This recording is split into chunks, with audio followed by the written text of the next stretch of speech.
NBA awards. There you go. Segue.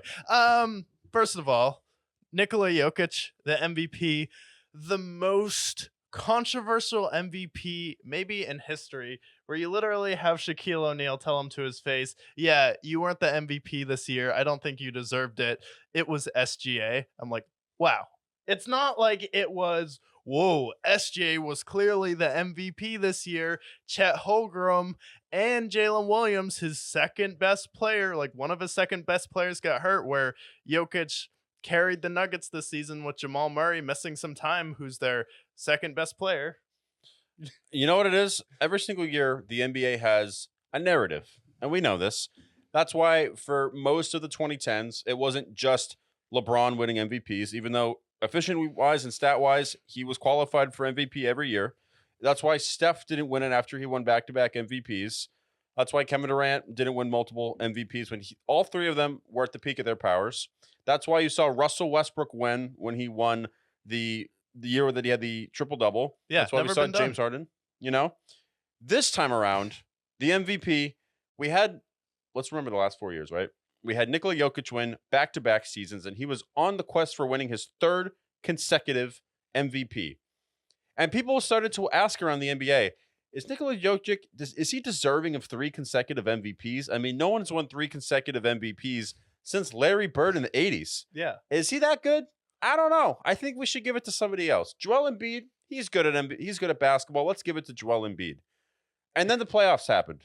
And Joel Embiid, like every year, got tired and lost like he does.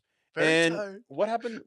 Remind me again. What did Nikola Jokic do last year? Is there anything eventful that happened last year for him? Did he do anything in the playoffs? He swept his way to the finals.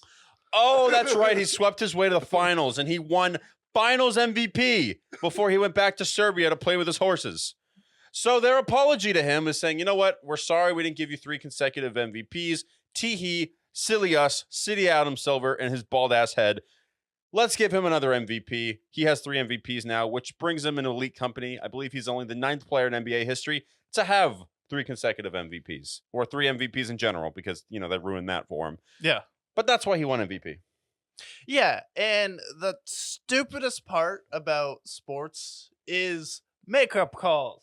We see this in the NFL where, like, okay, maybe we shouldn't have called that flag, so we're going to make up a phantom call to even it out. Like, how about you make the right call to begin with? Or in the NBA, they're like, if we miss a call, we'll, like, call a travel or a carry, which happens on every single play. I mean, players pretty much do this every time. Like, plot twist, you're actually not able to do this legally in basketball, or you call a travel, you call an offensive foul, and it's pretty much everyone knows that there are makeup calls within these games. And then we just saw a makeup MVP for Jokic, and everyone is crushing the NBA for it.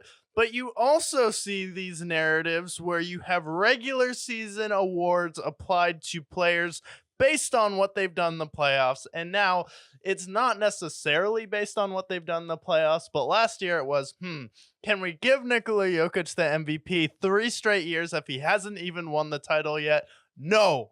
That's why he didn't win MVP. And this year, you're like, well, he did win the NBA Finals last year. Maybe we should make up that MVP we should have given him, because Joel Embiid whined and cried his way to an MVP, even though Jokic had a better year than him, statistically, analytics-wise, than Embiid, and was the 1 seed. And since he won the finals this year, they ended up giving him the MVP. But last year, they're like, well, first of all, I don't know if we should give it to him. And race was brought into question, not by us, but there were members of the media like, it's racist if we give him 3 straight MVPs in a row. And that was a real discussion around it. And then Kevin Hart came out this season and said, I don't know if it's good for the MVP, for the NBA, if Jokic wins 3 MVPs. There's legitimate discussions about that going around. Not really my wheelhouse, but it is something that's been talked about with Jokic. So you have all of those narratives. And then this year, you could have given it to SGA as the number 1 seed, but Jokic was the most valuable player to his team because they are still within a game of the 1 seed, and Jamal Murray missed some time. It would be different if one of SGA's second best players were out, but you have him overcoming something. you give him a makeup MVP. So I think when it's a toss up like that, I don't have a problem giving it to Jokic. And then Draymond Green said Jokic only wins MVPs as a number 1 seed. Has Jokic ever won an MVP as a 1 seed? Oh, wait, no, he hasn't. Yeah. I don't have a problem. I mean, does SGA deserve MVP? Yes. Does Joker deserve MVP? Yes. And I think third in that race was also Luka Doncic as well. Yeah. He was the 5th seed, so I don't have a problem with him not making it. But at the end of the day, when it comes down to this toss-up conversation, last year was not a toss-up, by the way. Every single statistical category, you're looking at analytics and you're looking at just normal stats. Jokic had a better season than Joel Embiid. Yeah, except for points, but okay, except for buckets. Great. That's awesome. Because he had, I mean, I think he had like 37 points a game. That's great. But this year, it really wasn't one clear winner. So you want to give it to Joker, that's totally fine.